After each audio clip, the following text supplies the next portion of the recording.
അണ്ണാ സുരേഷ് അവിടെ നിൽക്കുന്നുണ്ട്. അവനെ നിനക്കെന്നാ കുഴപ്പം? സുരേഷ് എന്ന് പറഞ്ഞാൽ അവൻ എന്നെ വൃത്തിയായിട്ട് വർത്താനം പറയും. പിന്നെ എന്നെ ചീത്ത വിളിച്ചോ? അല്ലെന്ന് അവൻ എന്നെ കാണുമ്പോഴൊക്കെ പറയും വാടാ പണിക്ക് പോവാം, വാടാ പണിക്ക് പോവാം.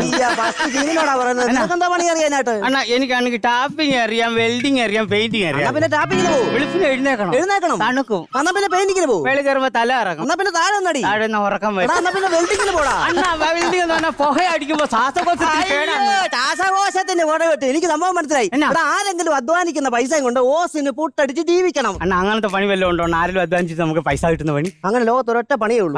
പബ്ലിക് ഹൗസിന്റെ ഫ്രണ്ട് മേശയും കസേര ഇട്ടിരുന്നാ മതി. ആരെങ്കിലും വരും, അകത്ത് കയറും, അധ്വാനിക്കും, നിനക്ക് പൈസ തരും. അതെന്റെ ടാറ്റസിന്. അയ്യോ, ടാറ്റസിന് പറ്റാൻ അംബാനി അല്ലയോ ഇത്? എന്നാ നിന്നെ എത്ര പെമ്പിള്ളാരെ ഞാൻ കൊണ്ട് കാണിച്ചതാ. കണ്ടുപിടിച്ചോ, ഇത് കണ്ടുപിടിച്ചോ, ഇത് കണ്ടുപിടിച്ചോ. ഇതിനെയൊക്കെ കണ്ടുപിടിക്കാൻ ഞാനോ?